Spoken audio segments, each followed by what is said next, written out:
ಮಧ್ಯಪ್ರಾಚ್ಯದಲ್ಲಿ ನಡೀತಾ ಇರುವಂತಹ ಯುದ್ಧ ಭಾರತದ ಮೇಲೆ ಬೇರೆ ಬೇರೆ ರೀತಿಯ ಪರಿಣಾಮಗಳನ್ನು ಬೀರಿರೋದು ನಿಮ್ಗೆಲ್ಲರಿಗೂ ಕೂಡ ಗೊತ್ತೇ ಇದೆ. ವಿವಿಧ ವಲಯಗಳಿಗೆ, ವಿವಿಧ ಉದ್ಯಮಗಳಿಗೆ ಹೊಡೆತ ಬೀಳುತ್ತಾ ಇದೆ. ಇದರ ಮಧ್ಯೆ ಪರಿಹಾರ ಕಂಡುಕೊಳ್ಳೋದಕ್ಕೆ ಕೇಂದ್ರ ಸರ್ಕಾರ ಏನನ್ನ ಮಾಡೋದಕ್ಕೆ ಸಾಧ್ಯ ಇದೆಯಾ ರಾಜತಾಂತ್ರಿಕವಾಗಿ, ಆ ಪ್ರಯತ್ನವನ್ನ ಕೂಡ ಮುಂದುವರಿಸಿದೆ. ಪ್ರಯತ್ನದ ಭಾಗವಾಗಿ ಈಗ ಒಂದು ಪುಟ್ಟ ಯಶಸ್ಸು ಕೂಡ ಭಾರತದ ಪಾಲಿಗೆ ಸಿಕ್ಕಿರೋದು. ಸೊ ಇದೆಲ್ಲದರ ಬಗ್ಗೆ ಮಾತನಾಡ್ತಾ ಹೋಗೋಣ. ರಣಭೀಕರ ಯುದ್ಧದ ಮಧ್ಯೆ ಇರಾನು ಭಾರತಕ್ಕೆ ಒಂದು ಸಿಹಿ ಸುದ್ದಿಯನ್ನು ಕೊಟ್ಟಿದೆ. ಅದು ಯಾವುದು ಅಂತಂದ್ರೆ, ಸ್ಟ್ರೈಟ್ ಆಫ್ ಹಾರ್ಮೋಸ್ನಲ್ಲಿ ಭಾರತದ ಹಡಗುಗಳು ಏನು ನಿಂತಿದ್ವು ಅದನ್ನ ಮೂವ್ ಆಗೋದಕ್ಕೆ ಇರಾನ್ ಅವಕಾಶವನ್ನ ಕೊಟ್ಟಿದೆ. ಹಾರ್ಮೋಸ್ ಜಲಸಂಧಿಯನ್ನ ದಾಟಿ ಭಾರತಕ್ಕೆ ಬರೋದಕ್ಕೆ ಭಾರತದ ಹಡಗುಗಳಿಗೆ ಇರಾನ್ ಗ್ರೀನ್ ಸಿಗ್ನಲ್ ಕೊಟ್ಟಿದೆ. ಇದು ಮೊನ್ನೆಯಿಂದಲೂ ಕೂಡ ಇದರ ಬಗ್ಗೆ ಮಾತುಕತೆಗಳು ನಡೀತಾ ಇತ್ತು. ಭಾರತದ ವಿದೇಶಾಂಗ ಸಚಿವರು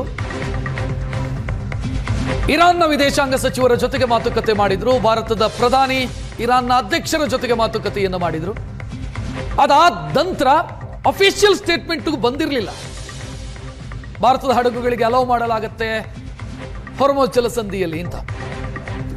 ಇದೇ ಕಾರಣಕ್ಕಾಗಿ ಚರ್ಚೆಗಳು ಬೇರೆ ರೀತಿಯಲ್ಲಾಗಿತ್ತು. ಮೋದಿ ಅಭಿಮಾನಿಗಳು ಮಾತ್ರ ಇದನ್ನು ಹೇಳ್ತಾ ಇದ್ದಾರ್ರಿ, ಇದೆಲ್ಲ ಸುಳ್ಳು ಅಂತೆಲ್ಲ ಚರ್ಚೆಗಳು ನಡೆದಿತ್ತು.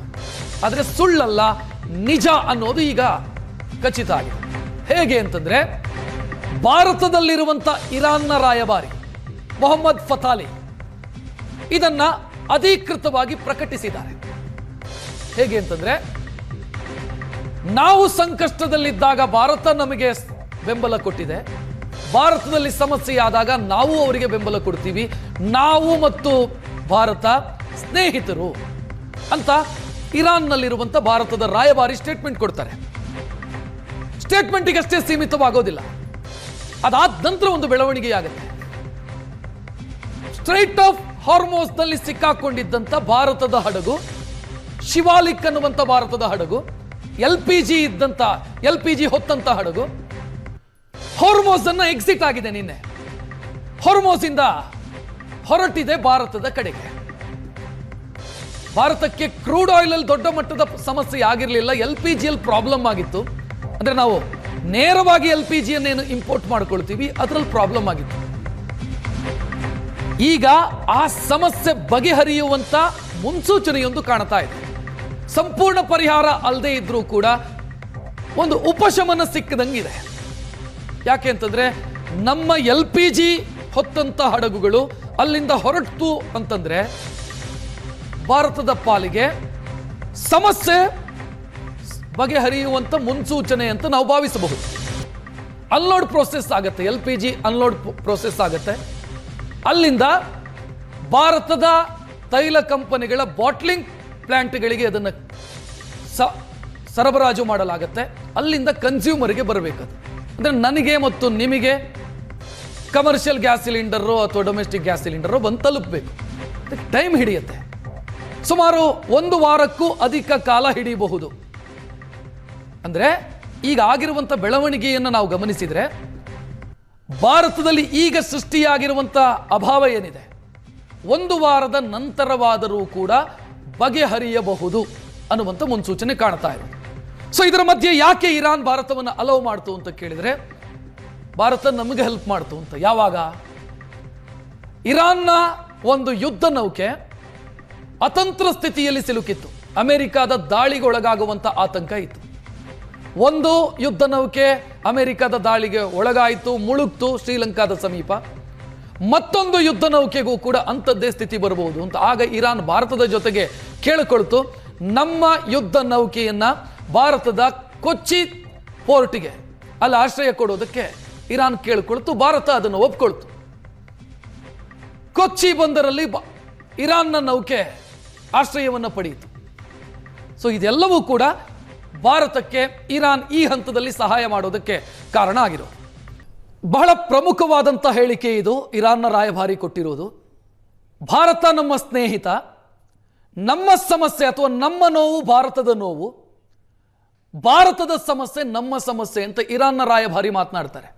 2 ರಿಂದ 3 ಗಂಟೆಯೊಳಗಾಗಿ ಪರಿಣಾಮ ಏನು ಅನ್ನೋದು ಗೊತ್ತಾಗತ್ತೆ ಅಂತ ಹೇಳಿದ್ರು. ಅದಾದ ನಂತರದ ಬೆಳವಣಿಗೆ ನಾನು ಹೇಳಿದ್ದು ಶಿವಾಲಿಕ್ ಅನ್ನುವಂಥ ಹಡಗು ಸ್ಟ್ರೈಟ್ ಆಫ್ ಹೋರ್ಮೋಸ್ ಇಂದ ಎಕ್ಸಿಟ್ ಆಗಿದೆ ಅಂತ. ಸೊ ಭಾರತದತ್ತ ಬರ್ತಾ ಇದೆ ಹಡಗು. ಸೊ ಬಹಳ ಪ್ರಮುಖವಾದಂಥ ಬೆಳವಣಿಗೆ ಇರಾನ್ ಭಾರತದ ವಿಚಾರದಲ್ಲಿ ತೆಗೆದುಕೊಂಡಿರುವಂಥ ನಿರ್ಧಾರ. ಇದರ ಜೊತೆಗೆ ಮಧ್ಯಪ್ರಾಚ್ಯ ಯುದ್ಧ ಇನ್ನಷ್ಟು ಜಾಸ್ತಿ ಆಗ್ತಾನೆ ಇದೆ. ಇವತ್ತು 15ನೇ ದಿನ ದಾಳಿ ಪ್ರತಿದಾಳಿಗಳು ಮುಂದುವರೆದಿದೆ. ಇರಾನ್ನ ಮೇಲೆ ಇಸ್ರೇಲ್ ಮತ್ತು ಅಮೆರಿಕ ಜಂಟಿ ದಾಳಿಯನ್ನು ಮಾಡಿರೋದು ಎಲ್ಲಿಗೆ? ಇರಾನ್ನ ಆರ್ಥಿಕ ಚೈತನ್ಯದ ಕೇಂದ್ರ ಅಂತ ಕರೀತಾರೆ ಕರ್ಗ್ ದ್ವೀಪ, ಅದರ ಮೇಲೆ ದಾಳಿಯಾಗಿದೆ. ಕರ್ಗ್ ದ್ವೀಪ ಯಾಕೆ ಬಹಳ ಪ್ರಮುಖ ಅಂತಂದ್ರೆ 90% ಇರಾನ್ನ ಎಕ್ಸ್ಪೋರ್ಟ್, ಕ್ರೂಡ್ ಎಕ್ಸ್ಪೋರ್ಟ್ ಆಗೋದು ಇದೇ ಕರ್ಗ್ ದ್ವೀಪದಿಂದ. ಇದರ ಮೇಲೆ ಅಮೆರಿಕ ದಾಳಿ ಮಾಡಿದೆ. ಇಲ್ಲಿಂದಲೇ ತೈಲ ರಫ್ತಾಗುತ್ತೆ. ಇರಾನ್ನ ತೈಲ ಮೋಸ್ಟ್ ದೊಡ್ಡ ಮಟ್ಟದಲ್ಲಿ ರಫ್ತಾಗೋದು ಚೀನಾಗೆ. ಅದು ಇಲ್ಲಿಂದಲೇ ತೈಲ ರಫ್ತಾಗತ್ತೆ. ಆಯಿಲ್ ರಿಫೈನರೀಸ್ ಇದ್ದಾವೆ, ಆಯಿಲ್ ಸ್ಟೋರೇಜ್ ಇದೆ ಇಲ್ಲಿ ಕರ್ಗ್ ದ್ವೀಪದಲ್ಲಿ. 90% ನೀವು ಲೆಕ್ಕ ಹಾಕಿ, ಇಡೀ ದೇಶದ 90% ಆಯಿಲ್ ಎಕ್ಸ್ಪೋರ್ಟ್, ಕ್ರೂಡ್ ಎಕ್ಸ್ಪೋರ್ಟ್ ಇದೇ ದ್ವೀಪದಿಂದ ಆಗೋದು. ಅದರ ಮೇಲೆ ಅಮೆರಿಕ ದಾಳಿ ಮಾಡಿದೆ. ಅಮೆರಿಕ ಹೇಳಿರೋದು ದಾಳಿಗೆ ಕಾರಣ, ನೀವು ಸ್ಟ್ರೈಟ್ ಆಫ್ ಹಾರ್ಮೋಸ್ ಬಂದ್ ಮಾಡಿದ್ರಿ, ನಾವು ಇದರ ಮೇಲೆ ದಾಳಿ ಮಾಡಿದ್ದೀವಿ. ನಾವು ಮಾಡಬಾರದು ಅಂತ ಯೋಚನೆ ಮಾಡಿದ್ವಿ, ಬಟ್ ಅನಿವಾರ್ಯ ಆಗಿತ್ತು, ಇದರ ಮೇಲೆ ದಾಳಿ ಮಾಡಿದ್ದೀವಿ. ಸೊ ಇಲ್ಲಿ ಪ್ರಾಬ್ಲಮ್ ಏನಾಗುತ್ತೆ ಅಂತಂದ್ರೆ, ಕರ್ಗ್ ದ್ವೀಪದ ಮೇಲೆ ಅಮೆರಿಕ ಮತ್ತು ಇಸ್ರೇಲ್ ದಾಳಿ ಮಾಡ್ತು ಅಂತಂದ್ರೆ ಇರಾನ್ ಸುಮ್ಮನೆ ಇರೋದಕ್ಕೆ ಸಾಧ್ಯನೇ ಇಲ್ಲ. ಇರಾನ್ ಮೊನ್ನೆನೇ ಎಚ್ಚರಿಕೆ ಕೊಟ್ಟಿತ್ತು, ಒಂದು ವೇಳೆ ನಮ್ಮ ಆಯಿಲ್ ರಿಫೈನರಿ, ಆಯಿಲ್ ಪ್ಲಾಂಟ್ಸು ಇದನ್ನೇನಾದರೂ ಟಾರ್ಗೆಟ್ ಮಾಡಿದರೆ ನಾವು ರಿಟ್ಯಾಲಿಯೇಟ್ ಮಾಡ್ತೀವಿ ಅದೇ ರೀತಿಯಲ್ಲಿ ಅಂತ. ಅಂದ್ರೆ ಅಮೆರಿಕದ ಮಿತ್ರ ರಾಷ್ಟ್ರಗಳು ಯಾವುದೆಲ್ಲ ಇದಾವೋ ಅವರ ಆಯಿಲ್ ರಿಫೈನರಿಯ ಮೇಲೆ ನಾವು ದಾಳಿ ಮಾಡ್ತೀವಿ ಅಂತ ಹೇಳಿ. ಸೊ ದಾಳಿ ಪ್ರತಿದಾಳಿಗಳು ಮುಂದುವರಿಯುವಂತ ಮುನ್ಸೂಚನೆ ಅಂತ ಕಾಣ್ತಾ ಇದೆ. ಸೊ ಕರ್ಗ್ ದ್ವೀಪದ ಮೇಲೆ ಅಮೆರಿಕ ದಾಳಿ ಮಾಡಿರೋದು ಯುದ್ಧದ ತೀವ್ರತೆಯನ್ನ ಮತ್ತಷ್ಟು ಹೆಚ್ಚಿಸ್ತಾ ಇದೆ.